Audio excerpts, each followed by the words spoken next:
Okay, I first want to start off by giving all praise, honor, and glory to Yahweh, Bahashem, Yahweh Shah, Bahashem, Archa, Kodash, Barakatham. Double honors to the apostles and elders of Great Millstone. Peace and salutation to the Akim around the four corners of the earth, pushing the truth with faith and sincerity.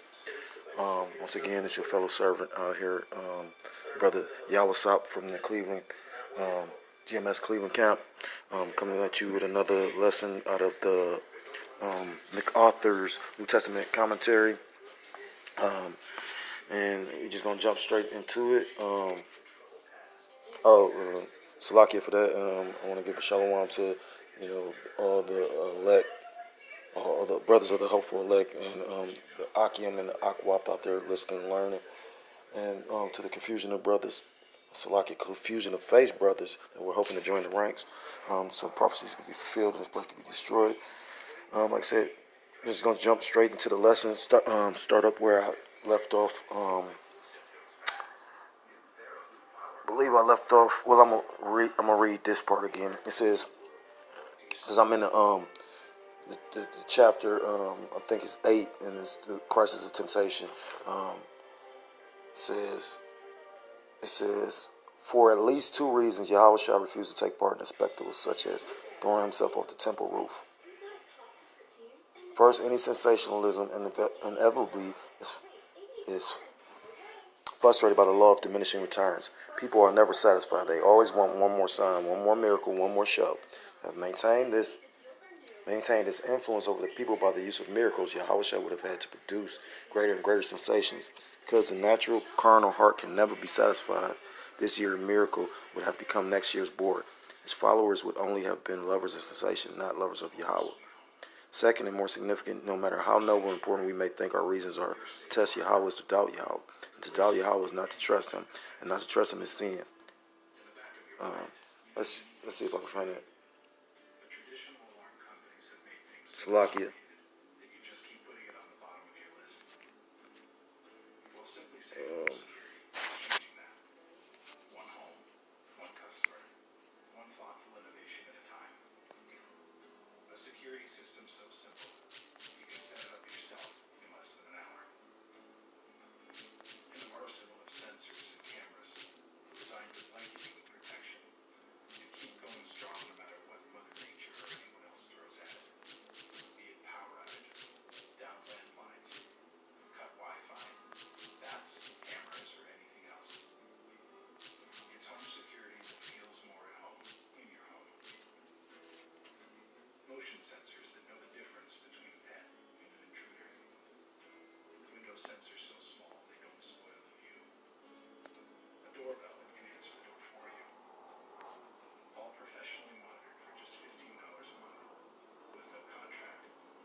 Salakia. Wow. That's the one thing about the smartphone. I call them stupid phones sometimes.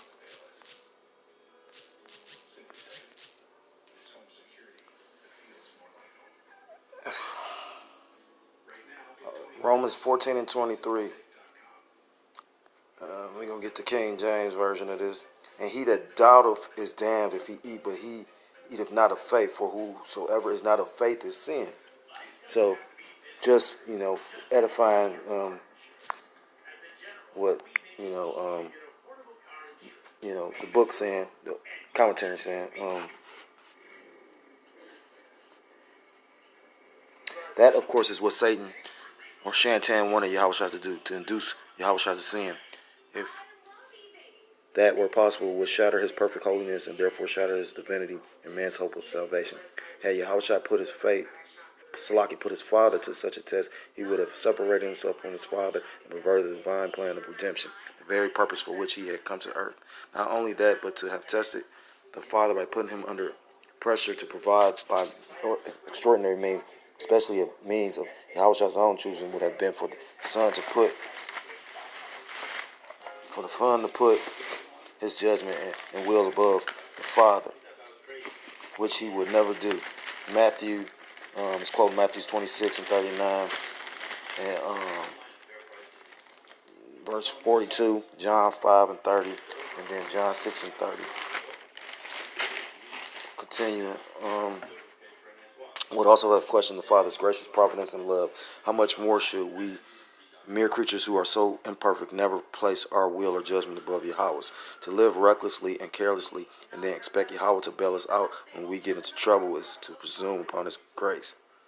Those who willingly put themselves in the way of danger and temptation often end up blaming Yahweh when harm comes from their foolishness. When the Lord, or when Yahweh B'Shem Yahushua, or when Yahweh confronted Adam about his eating the forbidden fruit, which, like I said, they're using probably like, trying to use it as like it was actually like a actual piece of fruit, when the fruit was, actually a philosophy. And it takes you, like I said, when you wonder, I think I spoke on this before, like I said, when you look at like the classroom and the teacher, and they always symbolic of that apple, They bring the teacher an apple and the golden apples and all that. And when you think about it, the teacher is like a gatekeeper to knowledge.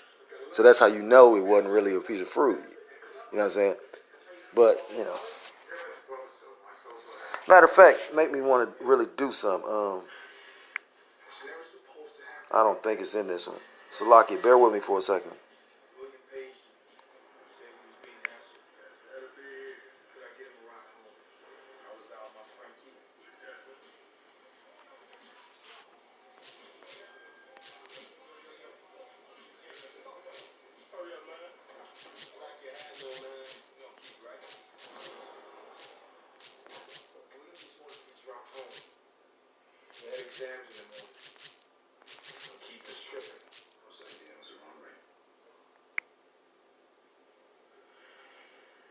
Just supposed to grab some donuts and a couple of dollars.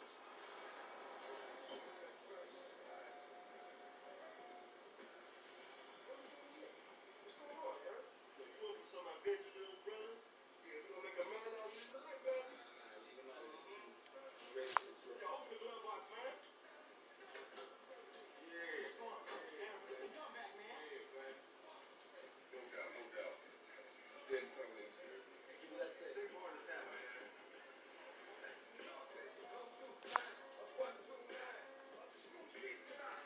Salakia, I'm gonna just jump back into the lesson. I'm super tired, but with the grace and the power of Yahweh Shem Yahushua, I'm gonna get through these videos. I've had a hectic week, and I'm just not trying to get my videos in. So, Salakia, and continuing.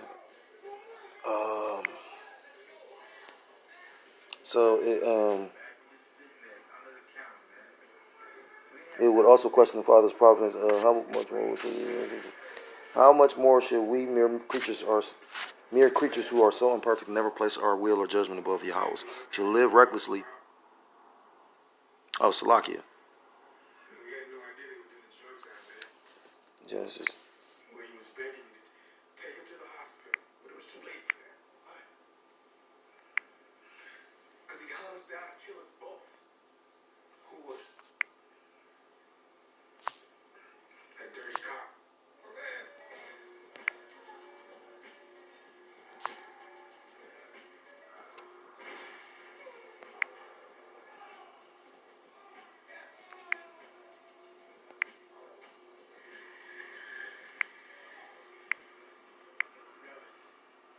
That was just dirty. It was on the tape, man. We know he was looking out for that place. Must have been hanging out in that back storage room or something. As soon as that cop saw William's face, his life was over. As soon as he flipped the little. Anyhow, His life was over. Salakia. I am super sorry. But like I said, I'm gonna get through this. Whose idea was it for William to assume Keith's identity?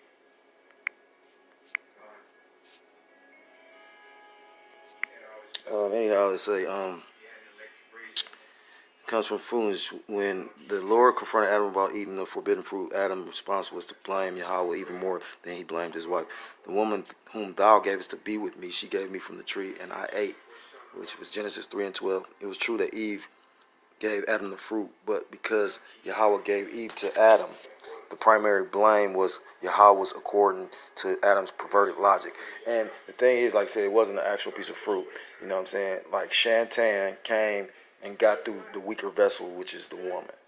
So he basically, and that's woman to this day. I mean, when you take time to think about it, I mean, like, you know, I got a demon I deal with. I've noticed, like, for whatever reason, I attract these demonic ass women that think that they strong. That's why I pray for that day, you know what I mean? Like, when that day when, you know, holy hell break loose, the day of Jacob's trouble, because them same hard-headed, like, stubborn, thinking that they fucking men, women, is going to see, I mean, you're going to really see them really be, you know, because they kids now, you know what I'm saying? Like, I mean, you give a bitch a little bit of power, oh my God. I mean, you see it all day. I mean, a bitch with nothing thinks she's something, you know what I'm saying? Just no fucking, not nobody's humble, you know what I mean? Like, how the fuck, I've seen people in the projects have, you know, be more prideful than, you know what I mean? Like, just real shit. You like, what the fuck, how you gonna be prideful and you got a whole, you like you a little kid, you got a whole, you know, you got the government take care, you know what I'm saying? Like, and then you got people so fucking brainwashed, they don't see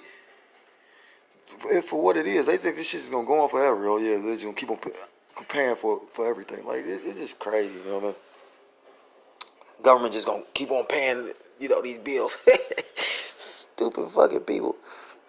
So like I said, Satan jumped on Eve. Well, he got her with that philosophy. That's why he came at her, and you see that in the account. It said that he told her, you know, he came at her while Adam wasn't around, and hit her with, with he took. You know, I don't feel like going to the account, but you know, he basically hit her with when she told him that Most High told her that he can eat from every tree except for the tree, you know, of good and evil, and and Satan switched it on her like, well, did he say that for real? You know what I mean? So his philosophy, and she bit on it. You know what I mean? And then she brought it back to Adam, and like I said, I was listening to Apostle Aramlab. Not Ramlab, Gabar, Apostle Gabar, speaking on women. You know, women have been a downfall of many a man. You know what I mean?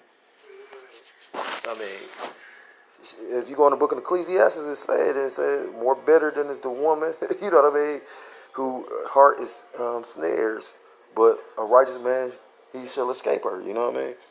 Roughly paraphrasing. Continuing. Our need is to prove Yahweh's faithfulness, but to demonstrate our own by trusting Him both to determine and to supply our needs according to His own will. Yahweh expects us to take any risk necessary in order to obey His will. When we risk our prestige, our money, our lives, our families, or anything else to fulfill the Lord's calling, we can rest confidently in His divine provision for all that we need. If we accept the truth that only He knows what our needs really are, but when we take risks simply to fulfill our own ambitions or to put Yahweh by Hashem Yahushua to the test, He gives no promise on which we can rest. Shalaki. Worshiping Satan. Again, the devil taketh him up into an exceedingly high mountain and showeth him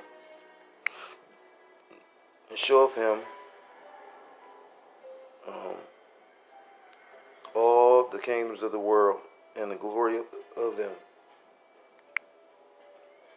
He saith unto him, all these things will I give thee, if thou wilt fall down and worship me. Verse 10, then saith Yahushua unto him, get thee hence, Satan, for it is written, thou shalt worship the Lord thy power, and him only shalt thou serve. And Shantan now drops his pretense and makes one final desperate effort to corrupt Yahushua. He finally reveals his supreme purpose to induce Yahushua Mashiach to worship him. I'm going to stop there.